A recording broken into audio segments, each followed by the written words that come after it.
గత బుధవారం అర్ధరాత్రి గాజుల రామారం ఎల్ఎన్ఆర్ బార్ సమీపంలో జరిగిన గొడవలో కాల్పులు జరిపిన ముఖ్య నిందితుడు నరేష్ తో పాటు మరో 14 మందిని అరెస్టు చేసినట్లు బాలానగర్ డీసీపీ కోటిరెడ్డి తెలిపారు. జీడిమెట్ల పోలీస్ స్టేషన్ పరిధి గాజుల రామారంలో జరిగిన కాల్పుల ఘటనలోని నిందితులని మీడియా ముందు పోలీసులు ప్రవేశపెట్టారు. ఈ సందర్భంగా డీసీపీ కోటిరెడ్డి మీడియాతో మాట్లాడారు. వారి వద్ద నుండి ఒక ఇల్లీగల్ దేశీయ తుపాకీతో పాటు 87 రౌండ్ బుల్లెట్లు, 3 కార్లు, ఒక ద్విచక్ర వాహనాన్ని స్వాధీనం చేసుకున్నామని వివరించారు. నరేష్ అనే వ్యక్తిపై దుండిగల్ పోలీస్ స్టేషన్లో 4 కేసులు, సంగారెడ్డి పోలీస్ స్టేషన్లో 3 కేసులు ఉన్నాయని వివరించారు.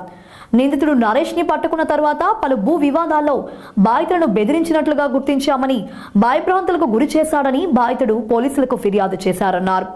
గాజుల రామారం దగ్గర జరిగిన కాల్పుల ఘటనలో 2 రౌండ్లు కాల్పులు జరిపారని, అతనికి సహకరించిన వారిని కూడా అదుపులోకి తీసుకుని విచారించగా నెల రోజుల క్రితం బీహార్ నుండి దొంగతనంగా తుపాకీతో పాటు 100 బుల్లెట్లు నరేష్ కొనుగోలు చేశారని డీసీపీ తెలిపారు. నిందితుడిపై రౌడీ షీట్ తో పాటు వివిధ సెక్షన్ల కింద కేసులు నమోదు చేశామన్నారు.